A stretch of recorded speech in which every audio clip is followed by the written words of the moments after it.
So we've been misled to think that our fertility is something that is located in our hormone balance or in our eggs or our ovaries or our uterus. And really, each of those is just one part of the complex network that is our fertility. Welcome to the Betty Rocker Show, the place to be to nourish your mind, love your body, and rock your life. Welcome back, rock stars. So glad you're tuning in today as I have a very special guest and an amazing conversation to share that will benefit you at any stage of your life. Dr. Cleopatra is the executive director of the Fertility and Pregnancy Institute and is known as the Fertility Strategist. She is a scientist and university professor who pioneered the field of fertility biohacking and creating superbabies. Dr. Cleopatra has scientifically studied tens of thousands of women and families and has helped women in 21 countries on 6 continents have their superbabies, and her work has been cited in over 1,000 scientific studies in the past 5 years alone. She teaches women to use their Prime Mester, this very powerful window of opportunity before pregnancy, when we literally have the power to change the quality and expression of the genes that we pass down to our babies and grandbabies to create the super babies. The Fertility and Pregnancy Institute supports women in their 20s, 30s, and 40s to reverse reproductive aging, get pregnant quickly and easily, reduce miscarriage risk, and finally have the super baby they have been dreaming of for as long as they can remember. Dr. Cleopatra, it is such a treat to welcome you to the show. Thank you so much for being here. Yay! Thanks for having me, Bree. I'm so excited to be here. Oh my gosh. And what a fun topic we get to talk about today. I was reflecting before our interview, I have a lot of moms to be, women who talk about wanting to get pregnant and conceive. And then even there are plenty of women in my audience who've already had kids or aren't planning to have kids. And what's so interesting about this massive body of work that you have created and the work that you do is I feel like we could all benefit from optimizing our bodies. Totally. So true.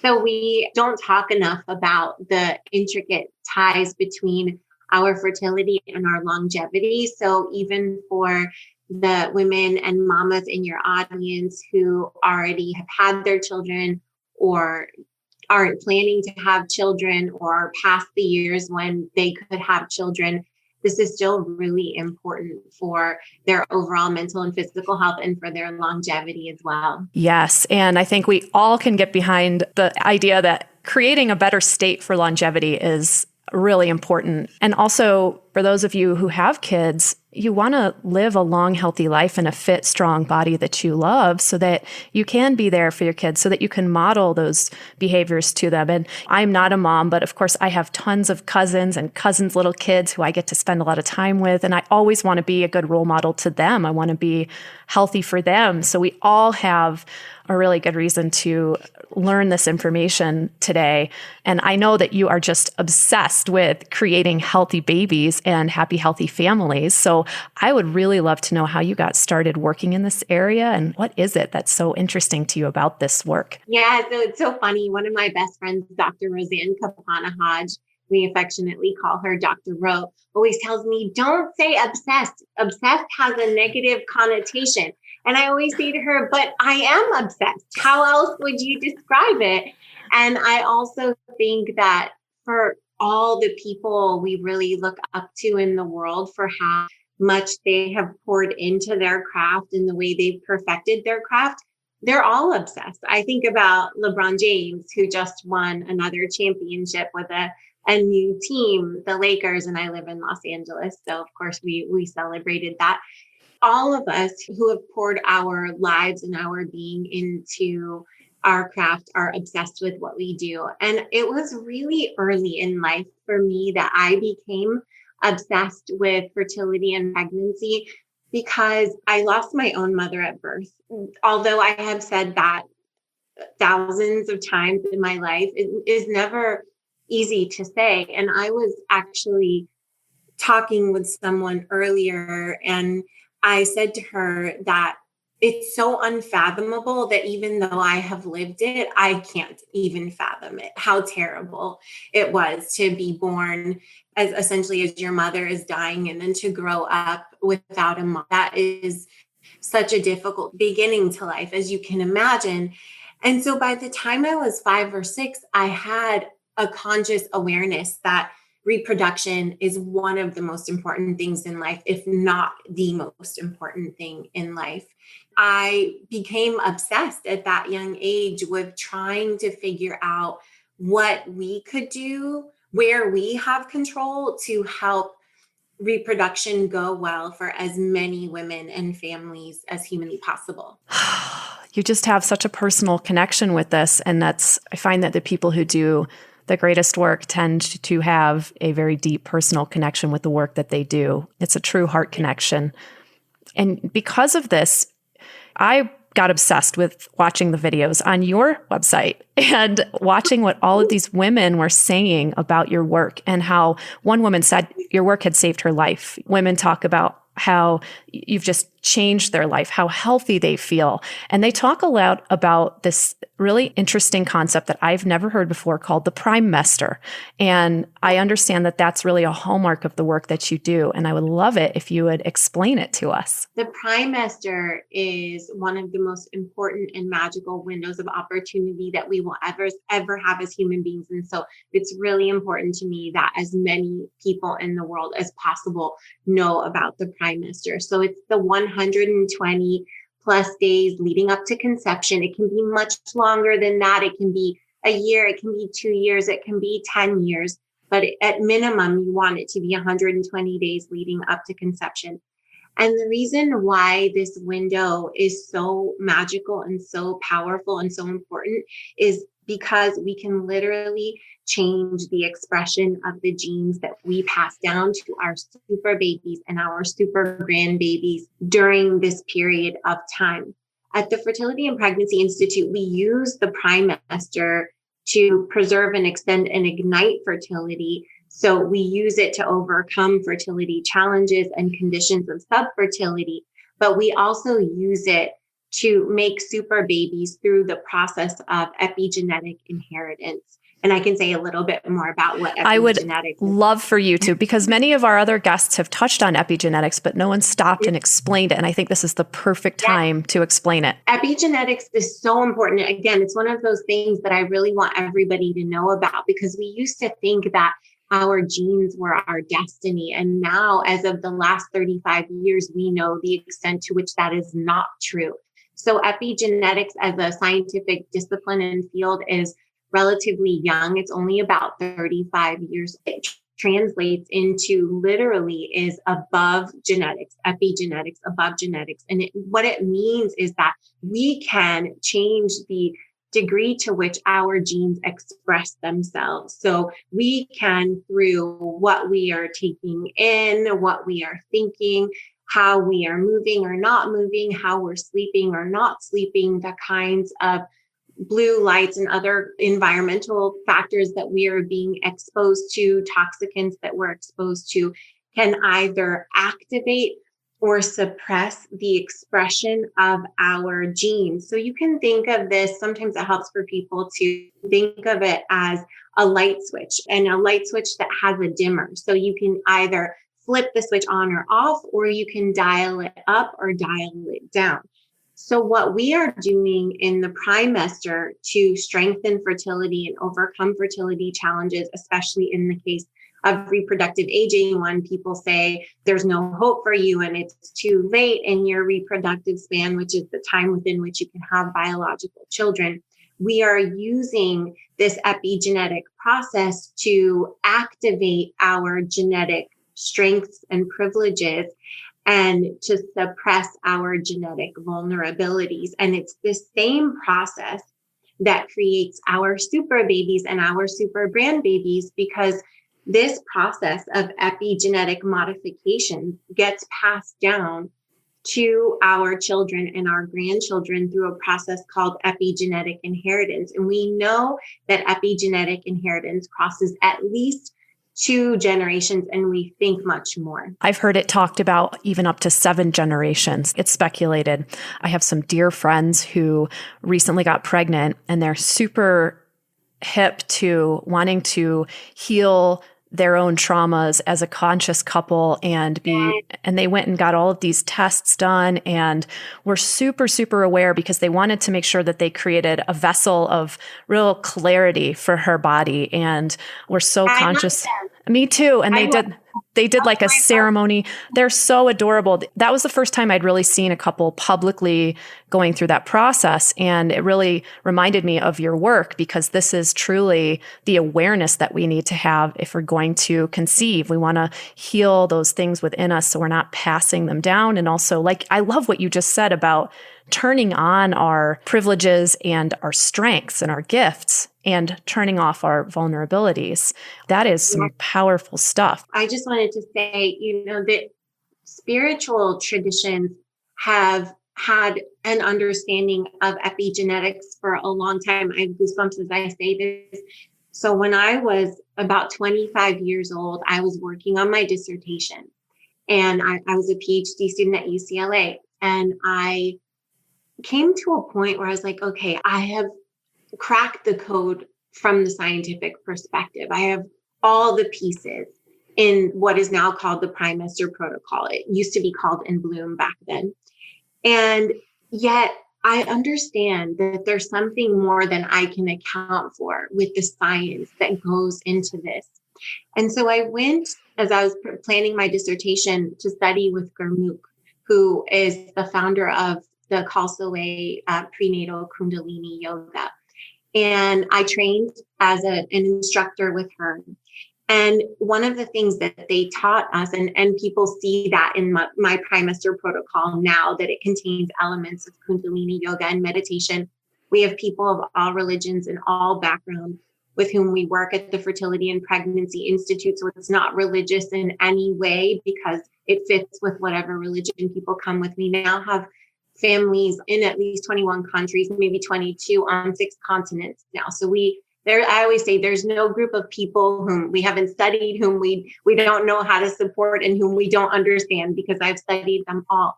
But one of the things that they taught us, what Gurmukh and her co-teachers taught us, is that when we heal ourselves, we heal 7 generations forward and 7 generations back. And how powerful that is to be able to create that beautiful ripple in our lineage, especially going forward, because as a human, as a mom, my parents are so important to me, but my children are the most important thing in the world to me, right?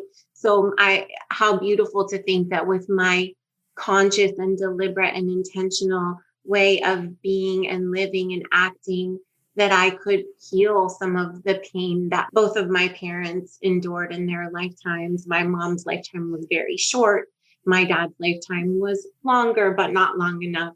But more importantly, to know that what I've done today will help me to be here with my babies for a very long time, because I'm an older mom. I had my babies later in life, and my husband is almost 50. So he also is as an older dad. And knowing that my babies, I tell them every day, you're going to live till at least 150. When they look at me and they're so proud of their big muscles, because my kids all have really big muscles, I'm like, you have me to thank. I did all that work for you and your daddy too. Oh, I love this. So this is a great time for me to ask you, it sounds like you have super babies. What exactly is a super baby? Totally. I totally have super babies. I'm so glad you asked that, because I think it's really easy to hear that term and think that we're talking about having designer babies, or that somebody's baby is better than other people's babies. And that's not it at all. So when we talk about you getting to have your super baby, what we mean by that is that you get to have the healthiest, happiest, brightest, most well-adjusted baby you can possibly have, given your genome that you inherited, plus your epigenome that you create, along with the genome and epigenome of the other person, providing DNA for your baby. And if you're in a same-sex couple, or you're using an egg donor, or you're adopting, I also want you to know that you have a profound ability to shape your super babies and super grandbabies epigenome just by being a social parent. That's profound and amazing.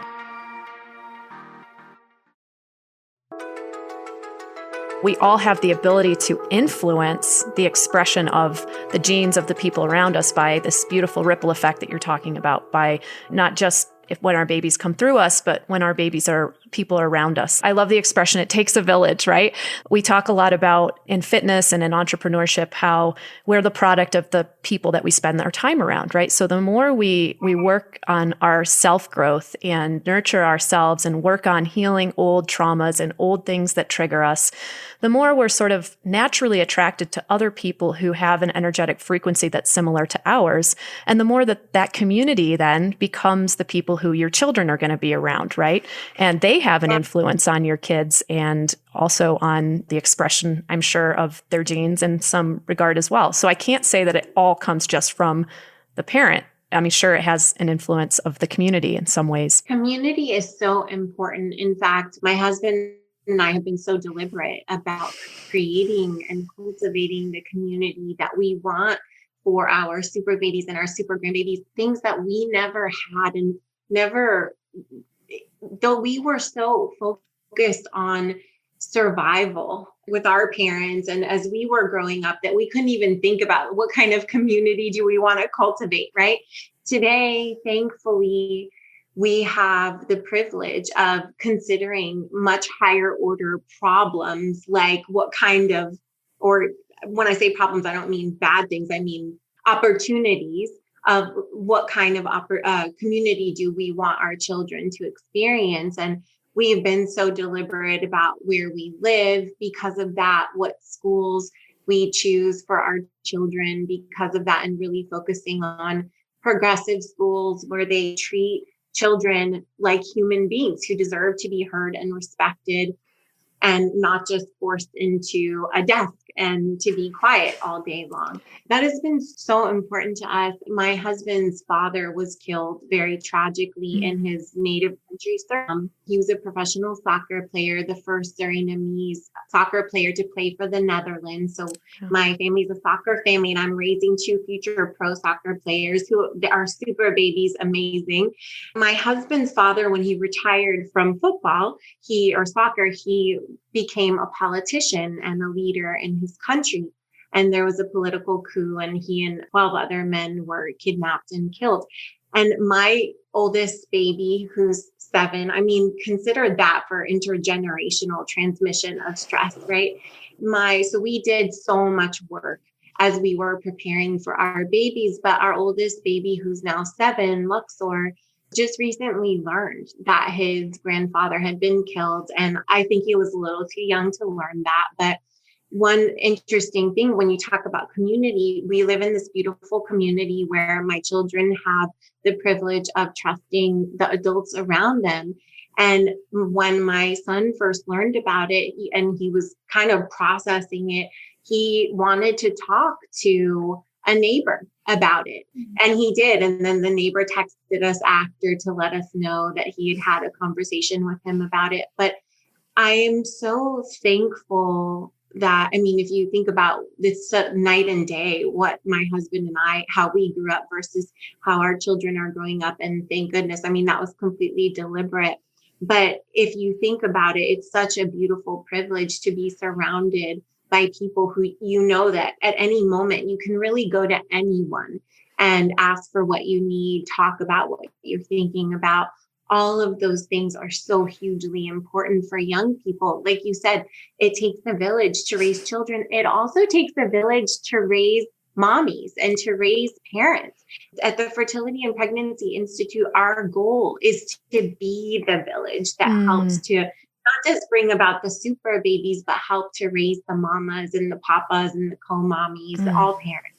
Oh my gosh. It's so wonderful to get to hear you talk about this and this awareness that you're bringing to the world. I mean, it's revolutionary in many ways. I saw a term called revolutionary fertility. What is that exactly?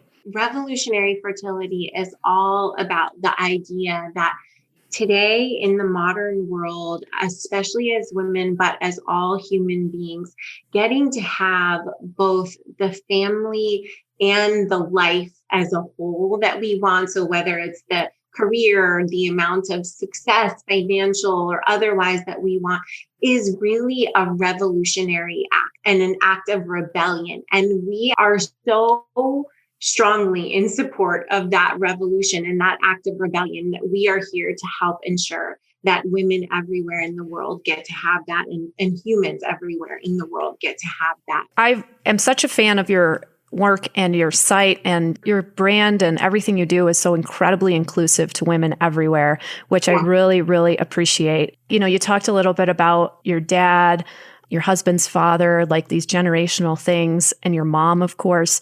How exactly is it that our life experiences get embedded in the DNA of the babies? And also, how does that differ for different groups of people? First of all, thank you. And at the Fertility and Pregnancy Institute, it is our number one core value is deep impact, access, and inclusion. And part of that core value is ensuring that we center the experiences of all women and all people, not just some women and some people. And so we make sure that in everything that we do, we have the ability to give scholarships. We have the ability to offer so much high quality, in-depth, free information. So I'm not going around teaching workshops where I'm not really giving information. I am like, okay, I have 3 hours with you. I'm going to give you everything I can in these next 3 hours. And I'm so serious about that because to me, there's nothing more important in the world than what we are doing here.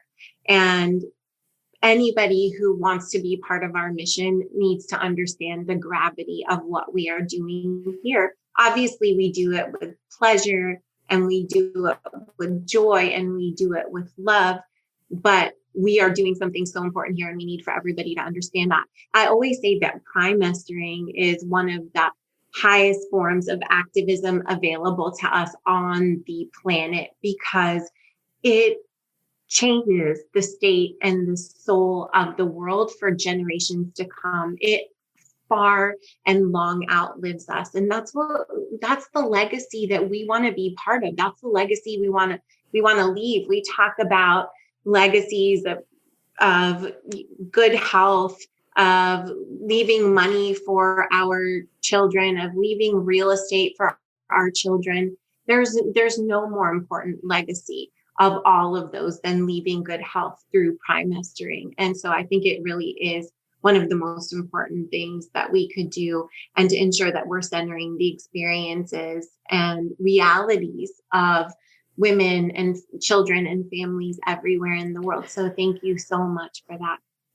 It's just such deep healing work that you're doing, and it has such a profound, far-reaching effect. I can feel the impact of it as I learn about it from you, and the absolute imperative of it being so inclusive, because our world needs this deep healing experience, and there has to be a time and place for us to shift the narrative into a state of health and healing and love for everyone. And what you're doing is very profound and very important work. So I really appreciate you explaining how it works, and also your values, because I think that is, as any business owner, really getting clarity on what those values are and making sure that you're really stating them and letting people know where you stand on things, so that the people who come to you know that you're available for everyone. I think that's just so valuable, and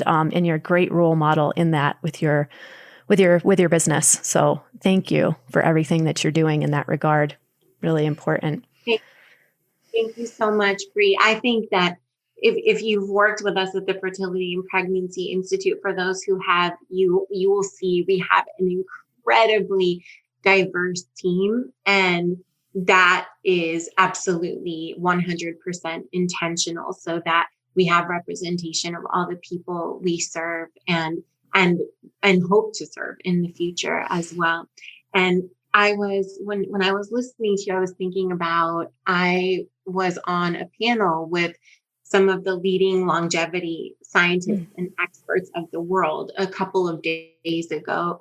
And as we were closing this, and most people don't realize that aging begins before birth, aging begins before conception, aging begins in the prime mester. So I'm a scientist and a professor with appointments in the Department of Children, Youth, and Families, and in the School of Social Work, and also in psychology, and in the School of Aging, or School of Gerontology, as we call it. And most people are so surprised to hear that someone who specializes in fertility and pregnancy is also considered a longevity expert. But that's because our aging begins before we're conceived in the prime mester, and even in our parents' and grandparents' prime mester. And also because the same processes that can contribute to or detract from our fertility also contribute to and detract from our longevity, so much so that we have evidence that a woman who gives birth after the age of 33 is twice as likely to live to the age of 90 as a woman who finished having her children by the age of 30. And so it's really important for people to understand that not only do they not need to have fertility challenges to want to prime mester, they want to prime mester because they're setting up their own longevity and that of their super babies and their super grandbabies. But also, if they are having fertility challenges and feeling like, why do I have to work so hard to have my babies when other people can just have sex and have a baby, just knowing that they are getting such incredible benefits, and this is like compound interest. It will pay off for, years to come and decades to come. And so there's nothing lost or wasted. It's always hard when this is a struggle for people, because it feels so cruel that something so natural that you're taught to spend the first 2 decades of your life making sure you do everything to avoid.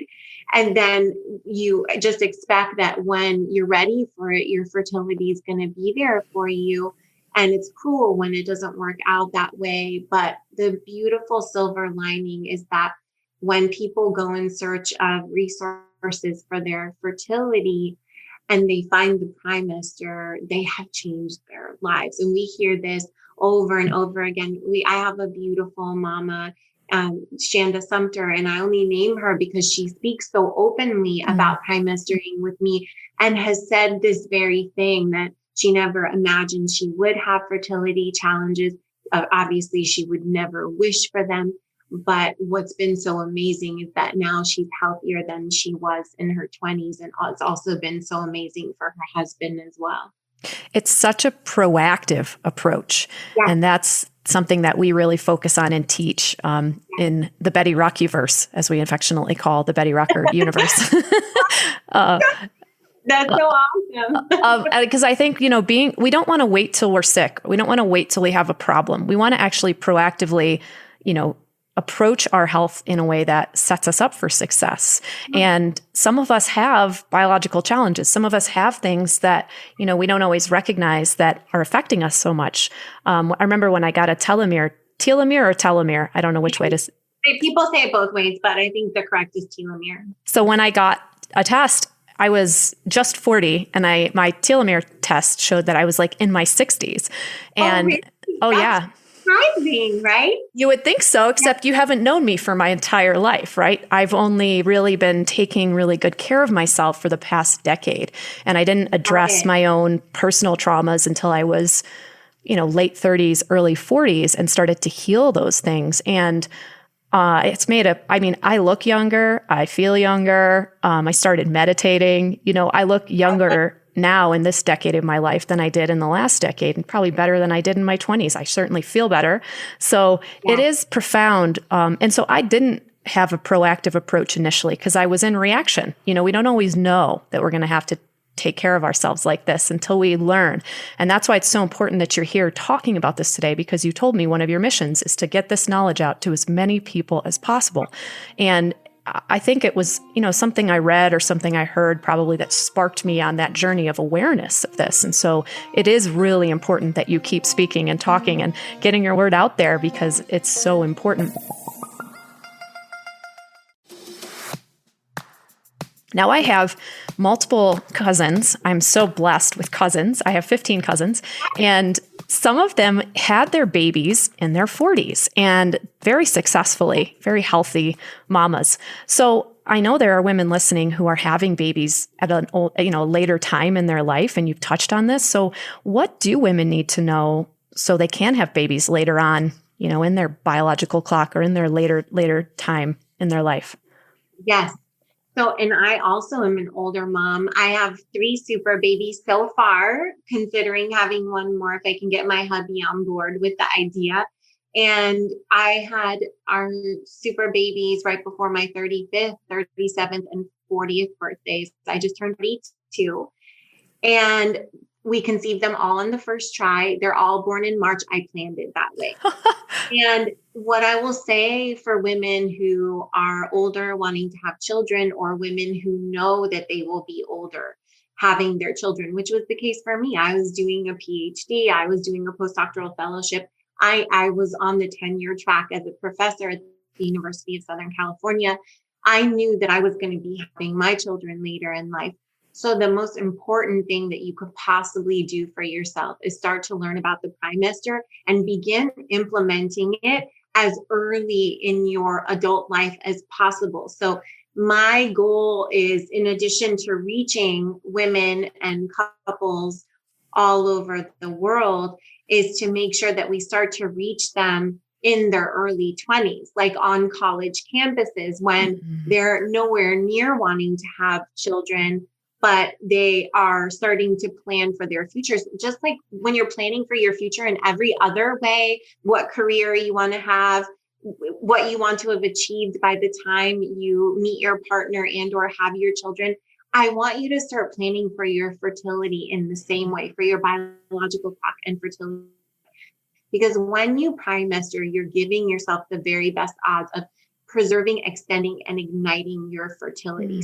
So at 42, because I basically have been living Prime Mester life, at least 80% Prime Mester life for decades now, I still have the same cycle that I had in my 20s. Wow. And I believe that I will be able to preserve my fertility until I'm 50 years old. I have a personal challenge to myself. For a long time, I didn't tell anybody about that, but now I do share that I have a personal challenge to see if that's possible for me. And based on how my cycle looks, because I teach a specific way of collecting your body's data that you can use, by the way, for pregnancy achievement and pregnancy prevention. So instead of using synthetic hormones in the form of birth control, which can harm your cycle and your fertility, learn about how to collect data on your body to prevent pregnancy while you don't want to get pregnant. In the meantime, you're learning your cycle and your body like the back of your hand, so that when you're ready, you get pregnant like that, which is exactly how I did it, and how so many of our mamas have done it, even when they have come to the Fertility and Pregnancy Institute having struggled to get or stay pregnant for months or years or even a decade. I mean, it's crazy when we have mamas who haven't been able to get pregnant for 5 years, Prime Mester, and then get pregnant on the first try. And I'm not saying that will happen for everybody, but it happens routinely because that's how powerful it is when your fertility is ignited and you know exactly when you're fertile. So you put those two things together and you're good to go. So that's really incredibly important. So we want women as early, all humans, really all genders, but especially the woman or the person who has the cycle, to start paying attention and implementing the Prime Mester protocol, at least 80%, doesn't have to be 100% of the way, in their 20s, so that they can maintain their fertility for as long as possible and be so ready when it's, and not just physiologically, but psychologically and in every other way in terms of the trauma that you were talking about. I'll say more in just a second about that. But if you prepare this way for your biological clock and your fertility, like you do for every other part of your life that really matters to you, then chances are you are going to get to have your dream family and your dream family size. And at the end of the day, that is what I am here for. I love that you're talking about this challenge you have for yourself. I wanted to go back to that because I've actually we've been doing a women's hormone health series on the show here for several episodes, and we've touched on so many different aspects of it. And I love that you are offering an alternative, because it sounds to me, if you're able to have a regular cycle till the age of 50 and really predict your cycle this regularly, that means you've really optimized your hormones. You're collecting data on your body in multiple ways, and you're really self-aware, and you're probably really paying attention. You haven't told me what the Prime Mester program really includes, but I'm just going to guess that it has to do with like optimizing your sleep, optimizing your nutrient intake. There's certain things probably with how you use exercise, how you're getting your heart rate up, certain aspects of natural health care that are really important for regulating your body's response and your hormones. So would you talk to us just a little bit more about that? Because I'm fascinated. Yes, absolutely. And Brie, I want to say that what you said was exactly right. And the elephant in the room with age, with women and their fertility is egg quality.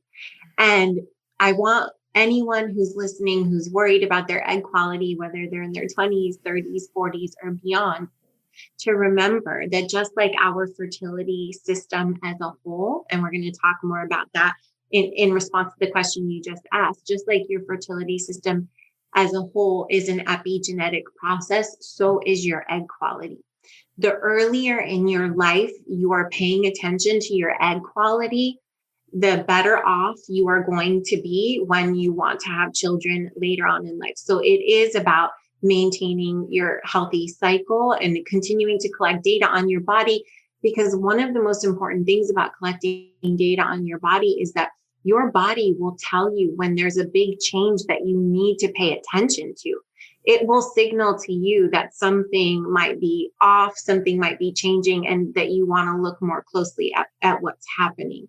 So you want to do that for sure. That is a critical piece of the equation. But the other thing is that you want to maintain and build healthy egg quality for as long as you possibly can, because the aging process to some degree is inevitable. And actually, I say that as if it's fact, and that's very debatable. And there are scientists debating that every single day. But let's take a moderate perspective, which is that the aging process to some degree is inevitable, but how quickly we age is highly modifiable and highly epigenetic. So when we start talking about the fact that we as human beings at the turn of the previous century, a woman could only expect to live until her 48th birthday as long as she survived childbirth. Now, the average age of a woman in the United States at the time of her death is 81 years old. That seemed unimaginable back then, right? And what we will achieve if we reverse the obesity and diabetes epidemics we're now facing, which, by the way, that the answer to that starts in the Prime Mester. When we achieve that, we will also be able to extend our reproductive span, because if our reproductive span is about 30% or 40% of our total lifespan, as we extend our lifespan, we should also be seeing our reproductive span extending. And so when people say it is possible to do this or it is impossible to do this, I want everyone to remember that this is all relative. And throughout human history, we've been pushing the boundaries of what is possible and what isn't possible. That is a lot of really good information and a very uplifting perspective as well, I must say. Again, the Betty Rockyverse, we teach the 4 pillars of health, which are sleep, nutrition, stress management, and exercise. And we feel that while these pieces aren't all the pieces of a woman's health, these are foundational pieces that if we consistently focus on them and learn to listen to our bodies and do what's right for us within each of these 4 pillars, we're able to really be better allies with our healthcare providers. We're able to be better allies with our body, with our longevity, the way that our genes are expressed. So I'm guessing that there's some synergy in what we teach women. because you sound like you have a very holistic approach, and I'm sure it goes far beyond our 4 pillars, but are those 4 pillars very important for women to focus on for fertility as well? Hands down, they are so foundational. I love your 4 pillars. I think this is so important to spread that information because, again, we used to think that our genes were our destiny. So we can do whatever we want because it's already determined what's going to happen to us. And now when we look at specific types of diseases and we parse out what is due to heredity and what's due to lifestyle or what we refer to as epigenetics, it can be as little as 20% that is attributable to heredity. And that just shows you how much power. Now, it differs with each condition, but it usually ranges from 20% to 40 or 50% on the high end. So it just shows you how much power we have. So I'm so thankful you're out there teaching these pillars because they're so foundational. So at the Fertility and Pregnancy Institute, one of the most revolutionary things about what we do is that we look at the biological clock and fertility as a complex network or system. So you can think about the neural network in the brain and all the connections, or you can think about when you see a commercial or a sign with a cell phone network and all of the connections. Your fertility operates in much the same way. So we've been misled to think that our fertility is something that is located in our hormone balance or in our eggs or our ovaries or our uterus. And really, each of those is just one part of the complex network that is our fertility. So we represent this complex network as the fertility pyramid. And the pyramid has 5 levels. So I'll just run through those. At the base of the pyramid is the psychosexual level. And then there's the bioecological level. So this is biology, physiology, but also the ecological context. And then the next level is the neuroimmunological level. So that has to do with the brain and the immune system. And here we're talking about both arms of immunity. So regular immunity as well as autoimmunity, which is more and more of an issue today. And then we have the social and the cultural level. So what I think is really interesting is that most people hear about the fertility pyramid and it makes perfect sense. And they wonder how nobody has ever mentioned to them before that each of these levels is relevant for their biological clock and fertility. So that's the first thing I want to point out. The second thing I want to point out is that as you've heard about the fertility pyramid, you probably noticed that you can't outsource it. Even if you're going to be using medical intervention like IVF or IUI, it is still yours to do in the Prime Mester. Nobody can do it for you. And we can talk a little bit more about what that looks like in IVF if we want to. The other thing I want to point out is that this conversation has been so striking to me in the sense that most of the time, people are so surprised to hear about the social and cultural levels.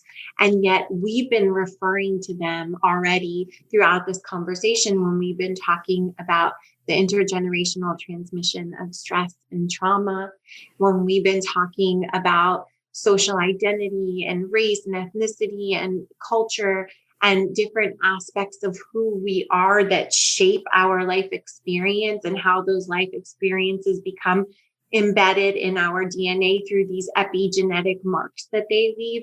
And so it's really striking to me that that has been such a through line for this conversation today. I'm not really surprised because you and I have really similar thoughts around the sort of integrative approach of health and medicine, I think. And obviously, I'm a health coach. You are a doctor, a researcher, a scientist, but we really have similar values. And I am so grateful for you for coming and sharing this knowledge, this wisdom. And I know that people are going to be hungry for more. We're going to, of course, be linking to all of your resources. And I just wanted to make sure to give you the last word today. Is there anything we didn't talk about yet? Anything that you want to impart to our listeners that you'd like to say? What I want to say is that if you have a yearning to have a baby and you feel or fear that it might not be possible for you, either because of your age or a diagnosis that you have or something someone has told you, even that if it's a very credible someone like a doctor, I want you to remember that everything that we yearn for in life is part of us and is meant for us. And so if you really have a yearning, don't ignore it. If you have not yet been able to address all parts of your fertility system and all levels of your fertility pyramid, then even if nothing else has worked for you before, more than likely there's still hope for you. So that's the thing that I most want you to know. The other thing that I want you to know, and it's related to this, is that when I was on this panel a couple of days ago of the leading longevity scientists and experts, as we were closing, the question was posed to us, while we wait for these clinical trials that take decades, what do we have access to? And my response sparked the remainder of the conversation, because what I said is, what we always have available to us is self-love. Mm-hmm. And I know that can sound really cute and sweet, and yet we have to treat self-love as if our fertility, our longevity, and our mental and physical health and very existence depend on it. Oh, you just tie together all of the most important themes of women's health and health for all of us in general. So I so appreciate that you added that to that conversation and that you shared that with us, and really for everything that you have shared today. We look forward to following you on your social media and sharing this conversation with my tribe, because that is just some really great information. Thank you so much for this wonderful conversation and for sharing your time with us. Thanks for having me, Bree. It's been so fun. I feel like I could talk to you for hours. I can't wait to do it again. Ditto. And thank you so much for listening today, Rockstar. Did you get some interesting insights from this episode? I would love to hear about them.